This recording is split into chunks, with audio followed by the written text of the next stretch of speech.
Hello friends, नमस्कार। एक बार फिर से हम आप लोगों का अपने इस यूट्यूब चैनल पर स्वागत करते हैं। मित्रों, आज का जो हमने टॉपिक लिया है, आप देख पा रहे होंगे स्क्रीन पे कि हमारा जो टॉपिक का नाम है वो है परीक्षण पुनर्परीक्षण विश्वसनीयता, यानी टेस्ट रीटेस्ट रिलायबिलिटी क्या होती है, इसके बारे में हम इस पूरे वीडियो के अंतर्गत बात करने वाले हैं। जैसा कि आपको हम पहले से अवगत करा देना चाहते हैं कि इसके पहले वाला जो वीडियो है उसके अंतर्गत हमने यह बात किया था कि विश्वसनीयता क्या होती है, विश्वसनीयता कितने प्रकार की होती हैं, वो सारी बातें हम वहाँ पिछले वीडियो में कर चुके हैं। अगर आपने विश्वसनीयता का वह वीडियो नहीं वॉच किया है तो आप प्लेलिस्ट वहाँ आप चले जाइए, प्लेलिस्ट में लगी होगी, वो आप विश्वसनीयता देख लीजिए। फिर उसको देखने के बाद यह वीडियो देखेंगे तो और बेहतर तरीके से समझ आएगी। तो हम यहाँ पे टाइप्स ऑफ रिलायबिलिटी की बात करते हैं, यानी मेथड्स ऑफ रिलायबिलिटी की बात करते हैं, जिसमें सबसे पहला मेथड है, वहाँ हमने 4 मेथड के बारे में डिस्कशन किया था। कितने?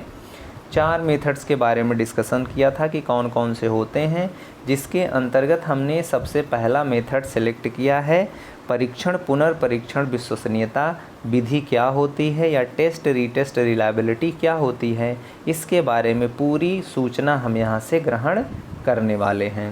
ठीक है मित्रों, तो धैर्य बना के पूरा वीडियो देखिएगा, जिससे आपको टेस्ट रीटेस्ट रिलायबिलिटी के बारे में बिल्कुल बेहतर तरीके से जानकारी प्राप्त हो जाए। तो आइए समय ना गंवाते हुए हम लोग बात करते हैं कि परीक्षण पुनर्परीक्षण विश्वसनीयता क्या होती है। अब जैसा कि आप लोग जानते हैं कि कोई भी अनुसंधानकर्ता जब अपना रिसर्च कंप्लीट करता है तो उसके अंतर्गत उसको एक टूल का निर्माण करना होता है। टूल का निर्माण करने के बाद उस टूल की रिलायबिलिटी चेक की जाती है। उस टूल की क्या चेक की जाती है मित्रों? रिलायबिलिटी। रिलायबिलिटी मतलब विश्वसनीयता चेक की जाती है कि वह विश्वसनीय है या नहीं है। तो इसके लिए वो क्या करता है, इस विधि का इस्तेमाल करता है। परीक्षण पुनर्परीक्षण विश्वसनीयता विधि की आवश्यकता होती है, इसका इस्तेमाल करता है। अब इसके अंतर्गत होता क्या है कि विश्वसनीयता ज्ञात करने की परीक्षण पुनर्परीक्षण विधि सर्वाधिक सरल एवं स्पष्ट होती है। यानी इस विधि से इसको हम लोग सबसे सरल विधि कहते हैं। हम लोग सबसे सरल विधि और सहज विधि होती है, जिसमें सारी चीज़ें स्पष्ट विधि से दिखाई देती हैं। ठीक है, तो सरल विधि मानी जाती है। जिससे अब इस विधि में परीक्षण को 2 बार छात्रों के किसी समूह पर प्रशासित किया जाता है। इसके अनुसार क्या किया जाता है मित्रों कि जैसे हम लोग हम कोई एक टेस्ट बनाते हैं, सपोज टेस्ट बनाते हैं या टेस्ट पेपर बनाते हैं या क्वेश्चनआयर बनाते हैं। ठीक है, चीज़ों को बढ़िया समझिए।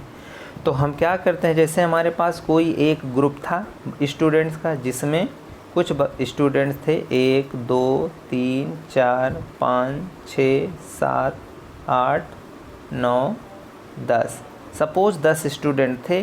तो इस पे हमने क्या किया, इस टेस्ट का क्या किया, हमने प्रशासित किया, यानी टेस्ट हमने लिया। जैसे हमने कोई भी किसी महीने के पहली तारीख को हमने इसका टेस्ट ले लिया, उस परीक्षण को प्रशासित कर दिया इन स्टूडेंट्स पे, 10 स्टूडेंट्स पे। अब हम क्या करेंगे, जब हम उस टेस्ट को इन स्टूडेंट्स को देंगे तो ये बच्चे जो है टेस्ट देंगे और टेस्ट के कुछ परिणाम आएंगे, कुछ रिज़ल्ट आएंगे। यानी क्या आएगा? परिणाम आएगा। ठीक है, परिणाम यानी कुछ प्राप्तांक मिलेंगे। इस बात को हम लोग प्राप्तांक भी कह सकते हैं। और वो प्राप्तांक मिल जाएंगे तो उस प्राप्तांक को हम क्या करेंगे, रिकॉर्ड कर लेंगे या लिख लेंगे। ठीक है मित्रों, अब हम क्या करेंगे, अब कुछ दिन बाद, यानी सपोज 15 दिन के बाद, 15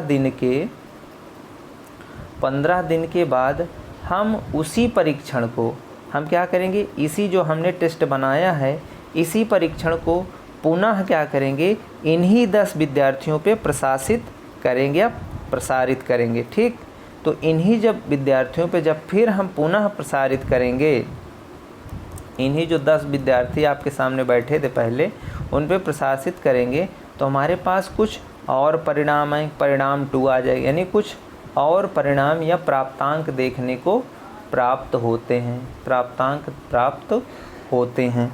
तो उसे हम परिणाम 1 कह देते हैं, इसे परिणाम 2 या प्राप्तांक 1 उसे कहते हैं, इसको हम लोग प्राप्तांक 2 कह देंगे।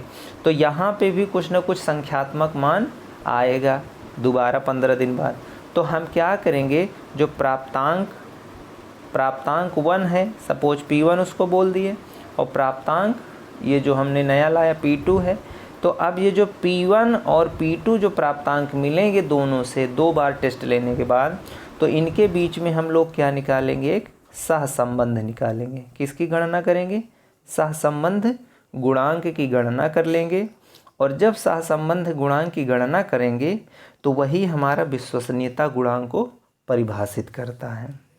तो इसमें कुल मिला के यही बात होती है कि हमारे पास एक समूह होता है, उसी एक समूह पे हम एक परीक्षण का जो हम निर्माण किए रहते हैं, उसी परीक्षण को 2 बार दोहराया जाता है।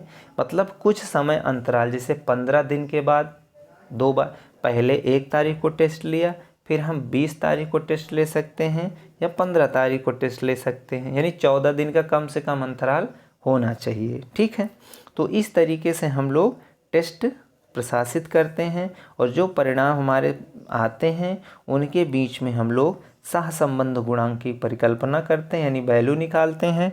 और जो सहसंबंध गुणांक आता है उसी के आधार पे हम बोलते हैं कि हमारा जो टेस्ट बनाया गया है वो विश्वसनीय है या नहीं है। ठीक है, तो यही काम हम यहाँ पे करने वाले होते हैं।